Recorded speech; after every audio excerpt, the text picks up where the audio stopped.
안녕하세요. 해외에서 오랫동안 한국대 입시를 준비한 학생들을 지도인 경험 바탕으로 특례 입시를 중심으로 해서 한국대 입시와 관련하여 가능한 정확한 정보를 전달드리기 위해서 노력하고 있는 옹글리시의 옹인환입니다.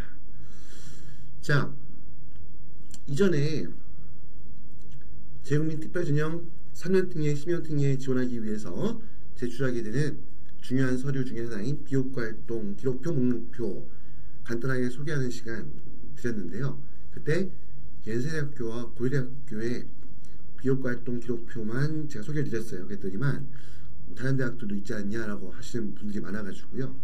예, 다른 대학들을 제가 무시해서 그 두 개 대학만 설명을 드린 건 아닙니다.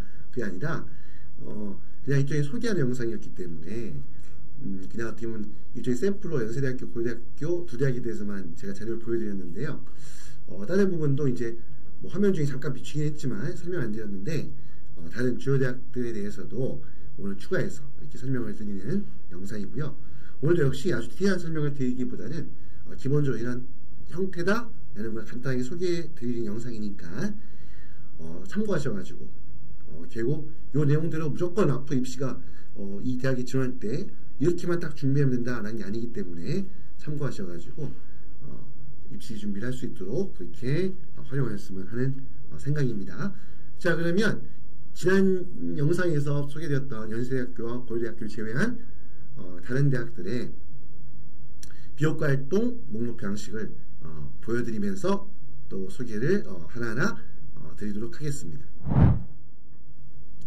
자, 지금 보여드리는 양식은요, 성균관대학교 활동증빙재료 목록표인데요. 자, 여기에는 보면 크게 세 가지 카테고리가 되어 있죠. 어학능력 증빙재료 1-1부터 1-5까지 5개, 그리고 표준학력 자료 이것도 5개, 그 다음 기타 활동 증빙 자료 5개 이렇게 되어 있죠. 자, 어학능력 증빙 자료는 뭐 너무나 다 알고 계시는 거고요. 표준학력 자료도 마찬가지로 다 알고 계시는 거고, 기타 활동, 그러면 여기에 포함되지 않는 기과 활동이라는 건 결국은 동아리나 봉사활동이 되겠죠. 그게 뭐 학생활동도 있을 것이고, 자, 이런 것들은 또 수강시절도 있겠죠. 이런 것들은 불과 몇 개 항목만 5개만 제출할 수 있게 되어 있습니다. 연세대학교가 비효과 활동 그 확인서라고 해서 제출하고 이 증빙자료를 제출하지 않잖아요. 그러다 보니까 그만큼 어떻게 보면 동아리나 봉사활동 같은 기타 활동의 어떤 그 입시에 반영되는 비중이 최근 입시에서는 굉장히 약하다는 것을 예주절의 목록을 보면서도 아마 좀 확인할 수 있을 거라 생각이 되고요. 아무튼 성균관대학교 5개밖에 없습니다. 그러면 뭐 5개를 넘어가는 활동들 많이 하게 되겠는데, 정말 뭐냐면 그냥 뭐 여러가지 활동들의 다다익선이라고 해서 마구마구 막 준비해가지고 제출하는 것이 아니라 딱 학생의 어떤 장점을 살릴 수 있는 진로 역량, 뭐 전공 적합성, 공동체 역량을 한껏 살릴 수 있는 그러한 어떤 핵심적인 활동들만 5개 제출하게 될 거고, 역시 여기에 대해서 내용도 5개 활동 내용에 대해서도 그 구체적인 내용을 담을 수 있는 글자 수는 띄어쓰기 포함 50자 이내로 제한되어 있습니다.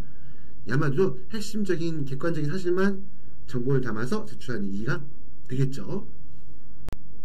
자, 지금 보여드린 영상은 이제 서강대학교인데요. 서강대학교의 학교생활 보충자료라고 되어 있죠. 자, 여기에는 총 이렇게 10가지 항목을 제출할 수 있게 되어 있고요. 10개 속에 여러분들 표준학력 평가 시험 성적, SAT, AP, IB, ALB 같은 표준화 학력 평가 성적, 그리고 토플, 토익, HSK, 뭐 델레버 같은 어학 능력 입증 성적, 이것 전부 다 포함되는 겁니다, 여러분들. 이것들 전부 다 포함해서 10개 항목인 겁니다. 이것만 별도로 빼고 나머지 동아리나 봉사활동, 학생활동을 10개 제출하는 게 아닙니다. 물론 뭐 그걸로만 제출할 수도 있긴 하겠지만 당연히 그렇지 않겠죠. 일단은 객관적인 성적을 입증하는 것이 더욱더 중요하기 때문에 그 내용들을 담아내는데, 앞에 있는 성균관대학교 같은 경우에는 50자 내외였잖아요. 근데 여기 보면 서강대학교 같은 경우에는 물론 300자니까 300자면 그러면 거의 뭐 굉장히 많은 내용을 담을 수 있다 생각할 수 있는데, 사실 여기도 여러분들 있잖아요. 300자까지 긴 내용을 허용할 수밖에 없는 이유가 뭐냐면, 여기에 보면 여러분들 여기에 그 표준학력 평가 시험 성적이라든지 그 다음 그 외에 뭐 토플, 토익 같은 어학능력 입증시험 성적 같은 경우에도 활동 내용이 담아야 되거든요. 근데 활동 내용이 뭐 담냐면 학생의 뭐 아이디라든지 그 시험에 응시했던 아이디라든지 비번이라든지 이런 내용들까지 담아야 됩니다. 그러니까 AP하고 한 다음에 AP였던 과목 명칭들 여러 과목이 있잖아요. 맞죠? 그 내용들, 그 다음 점수, 그리고 무엇보다도 거기에 학생의 그 학교에서 학생이 성적을 제대로 받은 게 맞는지 객관적 성적인지 입증하려고 확인하려고 하면 그 웹사이트에 직접 들어가서 확인하게 될 거 아니에요? 그러면 그 갖다가 보통 보면 이제 이거를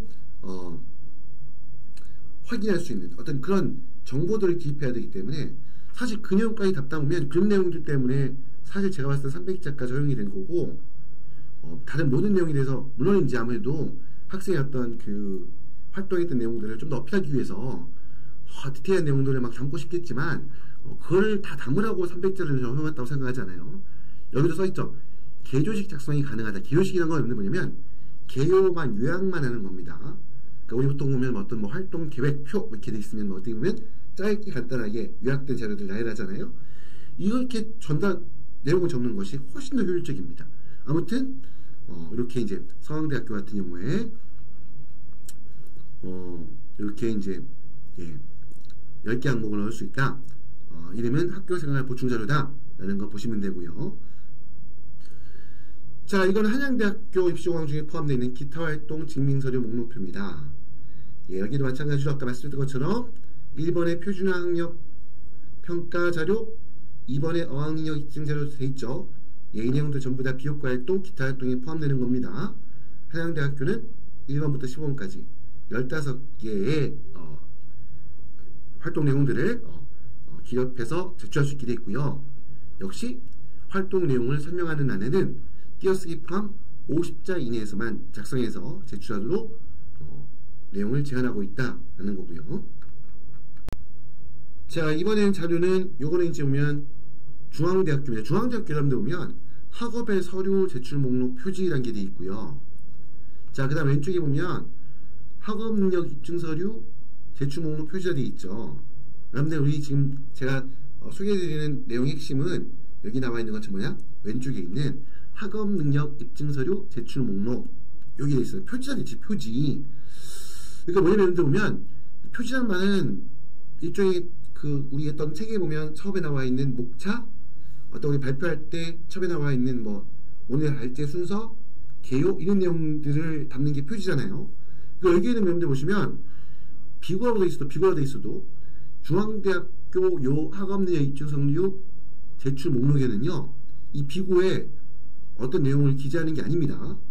여기서 중앙대학교의 비고란이라는 거는 비고란에 넣을 수 있는 것은 뭐냐면 표준학력 입증 서류와 관련된 것 그리고 어학 증빙 서류와 관련된 여기에 대한 내용만 그렇죠. 우리 보통 말씀드리지만 그런 이 성적 진위 여부를 확인할 수 있는 수단이라고 하죠. 보통 얘기하죠. 이런 내용들만 담게 되어 있고요. 나머지 여기 나와 있는 2번의 교내 활동이라든지 4번의 교회 기타 활동 이런 내용들에 대해서는 이 비고란에 적을 수 없습니다. 그러니까 비고란은 활용할 수 없는 부분인 거고요.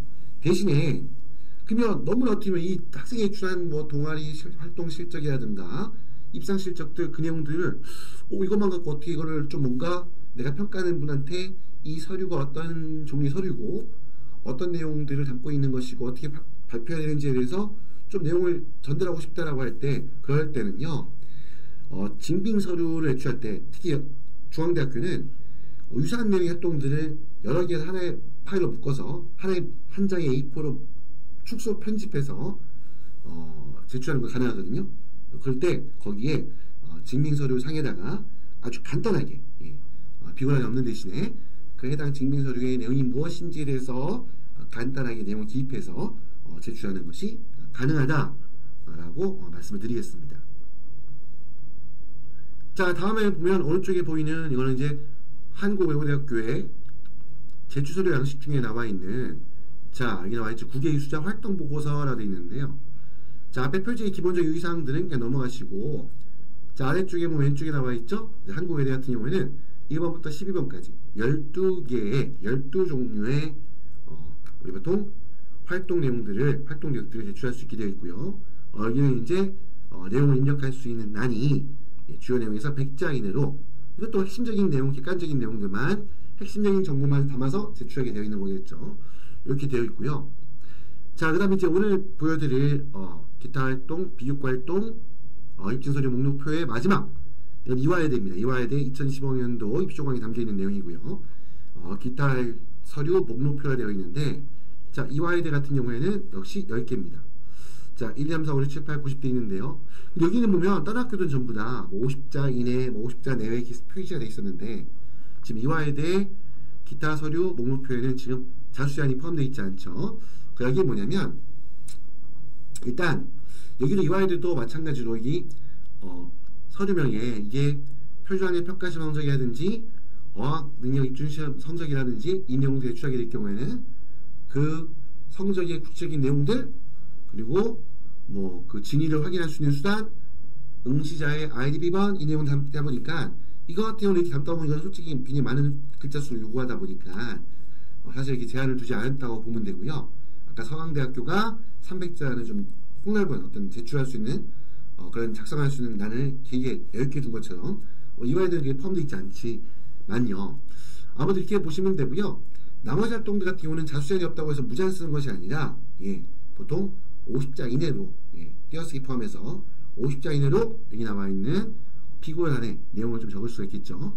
이제 그 정도 선에서 이렇게 비교과 활동 이화여대 기준으로 한다면 기타 서류 목록표를 작성해서 제출하게 되는 겁니다.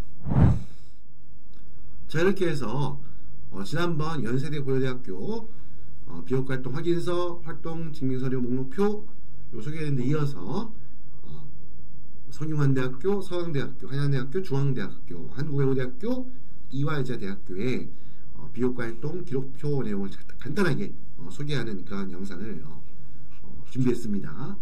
자, 말씀드렸던 것처럼 이것은 2025학년도에 진행이 됐던 재국민 특별전형 입시조강 중에 포함된 내용이고요. 자, 2026학년도 입시조강이 발표되면 이 서류 목록표에도 조금 변화가 있을 수 있습니다. 그렇기 때문에 그거는 어떻게 아마 12년 등계 같은 경우가 아마 제 생각에는 이 자기소개서 반영이 없기 때문에 아마 비교과 활동 확인서의 내용이 어떻게 조금 달라질 수 있을 것 같긴 한데 3년 등계는 여러분 알다시피 자기소개서가 부활하는 건 아닙니다. 이거는 재국민 특별전형 안에서도 전 교육과정 이수장 12년 등계에만 해당하는 거기 때문에 3년 등계에는 해당되지 않습니다. 자기소개서가 다시 부활이라 표현할까요? 다시 사용되는 거는. 그래서 3년 등계는 아마 이 기준으로 조금 문구가 바뀔 수 있고 조건이 달라질 수 있지만 크게 변하지 않을까 생각하는데, 물론 그거는 입시조강이 발표되면 뚜껑을 열어봐야 알겠지만, 아무튼 그렇기 때문에 오늘 소개해드린 영상의 내용들 참고로만 활용하시면 좋겠습니다. 그리고 항상 강조해서 말씀드린 것처럼 구체적인 디테일한 내용들에 대해서는 해당 학교 입학처 웹사이트에 들어가서 학교에서 직접 발표해서 업로드되는 공개해 놓은 입시조강들 내용 꼼꼼히 제출서류 참고사항 이런 것들 꼼꼼히 확인해 보실 것을 추천을 드리겠습니다. 아무튼 이렇게 해서 이제 오늘 영상의 내용도 마무리하고요. 자, 우리 재국민 특별전형 어떻게 보면 딴 것보다 재국민 특별전형이 어려운 이유가 입시 제도가 보편화 표준화되어 있지 않기 때문에 대학마다 지금 오늘 보신 것처럼 대학마다 제출하는 서류의 양식도 어느 한 대학도 일치하지 않죠. 뭐 기본적인 큰 틀에서는 비슷한 부분이 있지만 내용이 담아내야 될 땐 글자 수 제한이라든가 하여튼 뭐 목록 개수라든가 이런 것들이 다 틀리잖아요. 자, 이렇기 때문에 참 어려울 수밖에 없는데요. 아무튼 이렇게 대국민 특별전형이 어렵다 하더라도 우리 여러분들 해외에서 공부하면서 한국대 입시 준비하는 학생들에게 오늘 소개해드린 영상 조금이라도 보탬이 되는 영상이 될 수 있기를 바라면서 오늘 영상 이 정도에서 마무리하도록 하겠습니다.